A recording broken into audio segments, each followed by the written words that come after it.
Hey there! Welcome to Life Noggin. Fever feels horrible, but is actually awesome. Fever feels bad, so we take medication to suppress it. But is this a good idea? It turns out that getting a fever might actually be one of the best things for your health that has ever happened to you. But first, let's look at what a fever actually is. You might think that a fever is an illness itself, but that's not quite right. A fever is just a sign that your body is fighting off an infection. When you get sick with something like the flu or COVID-19, your body will get to work trying to destroy the pathogens that are causing your illness. Pathogens are the microscopic organisms that cause disease. This can include bacteria, viruses, fungi, or even parasites. But in order for your body to fight these tiny invaders, it needs to do two main things. The first is identify them as foreign invaders, and second, recruit its soldiers to attack the invaders and stop their growth.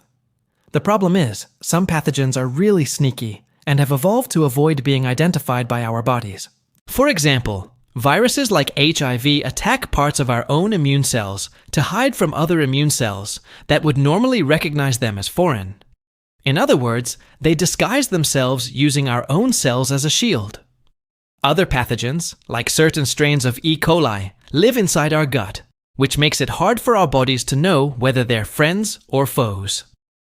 Not only do these pathogens have tricks up their sleeves, but they also have tricks up their cells, such as capsules around their cell walls that prevent our immune cells from identifying them.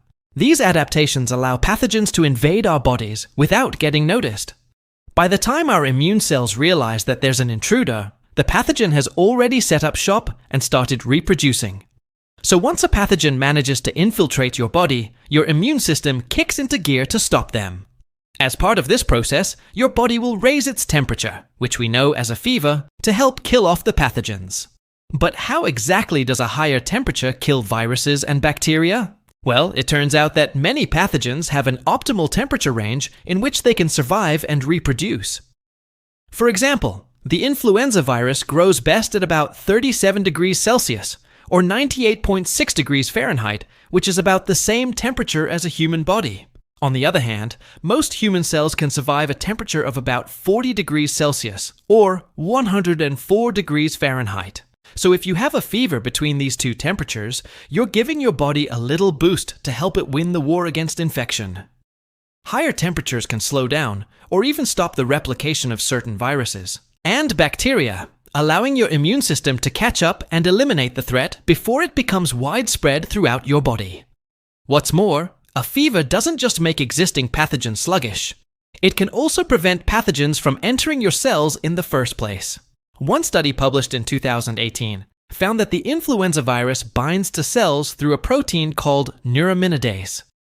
At 37 degrees Celsius, the protein is very active, which allows the virus to enter cells easily. But when the temperature rose to 40 degrees Celsius, the protein became inactive, making it harder for the virus to infect new cells. Not only does a fever help eliminate pathogens, but it also helps eliminate infected cells.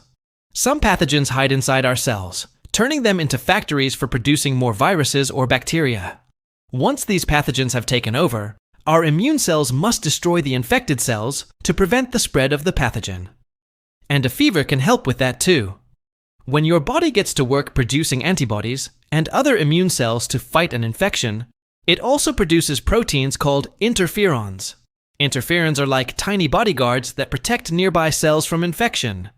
They do this by blocking the entry point for pathogens or by destroying the pathogen once it enters the cell. In addition to their bodyguard duties, interferons can also tell other cells to start producing more interferons. Kind of like a game of telephone where a message gets repeated over and over again until it reaches the end of the line. But unlike a game of telephone, this process amplifies the production of interferons and allows them to quickly reach all the cells in your body. This rapid production and spread is important because it gives the body a better chance of eliminating the infection before it can spread too far. But there is another way that a fever helps eliminate infected cells. When you have a fever, your body may produce more reactive oxygen species, or ROS. ROS are molecules containing oxygen that are highly reactive and unstable. This reactivity means that ROS can bind to many different kinds of molecules. And while that sounds kind of scary, it can actually be helpful in fighting pathogens. ROS are produced naturally in the body and usually get neutralized by antioxidants. But when you have a fever, your body produces more ROS than normal. So the increased heat and ROS can work together to destroy pathogens in two ways. First, ROS can damage the DNA of nearby pathogens, preventing them from multiplying. Second, ROS can flag infected cells for destruction. Normally, cells protect themselves from damage caused by ROS. But when a cell becomes infected, the pathogen can block these protective mechanisms, leaving the cell vulnerable to ROS and signaling molecules that promote apoptosis or programmed cell death. Apoptosis is a natural process in which cells break apart in an orderly fashion after they've reached the end of their lifespan. Or in the case of infection, when they become too damaged to continue functioning properly, apoptosis is a good thing when it comes to fighting infections because it prevents the spread of pathogens to uninfected cells. So a fever can help your body clear out infected cells by producing more ROS, which then flags those cells for destruction. If a fever can do all that, why do we take medicine to bring our temperatures down? To answer that question, we need to talk about when a fever can be dangerous. Like most things in life, the key is moderation. If your temperature gets too high, it can damage your brain and other vital organs. For example, a fever of 40 degrees Celsius or 104 degrees Fahrenheit can cause seizures in children under the age of 2 years old, which is why it's important to treat their fevers. Children under the age of 6 months should always receive medical attention when they have a fever. Adults with a fever may experience confusion, delirium, or even end up in a coma if their temperatures go too high. But generally, a fever isn't dangerous in otherwise healthy adults. In fact, many doctors now recommend letting adults ride out their fevers without treatment, including antipyretic medication. There are a few reasons for this. First, bringing your temperature down with medication stops your body from getting rid of pathogens as efficiently. Second, a fever can be an important signal that tells you that your body needs more fluids. When you have a fever, you lose water and important minerals through sweating. If you don't replace these fluids and minerals, you can become dehydrated, which can weaken your immune system and make it harder for your body to fight the infection. So instead of reaching for the pain relievers, you can drink plenty of water or broth to stay hydrated and let your fever run its course.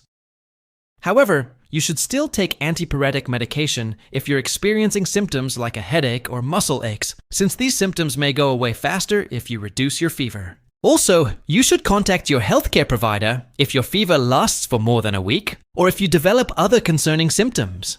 It's important to remember that every person is different and will respond differently to having a fever. So ultimately, the decision of whether or not to treat a fever is up to you and your doctor. Now you're welcome. Now stay happy and healthy. Speaking of healthy, did you know that you can learn something new every day with a free educational website and app? That's right. Brilliant has thousands of lessons in science, computer science, and math, and you can learn them all interactively. My favorite thing about Brilliant is that their lessons are so interactive. Instead of reading about a concept, you get to learn by doing. You can play around with graphs, build circuits, and see the results instantly. And Brilliant has recently rolled out new interactive modules based on real scientific equipment.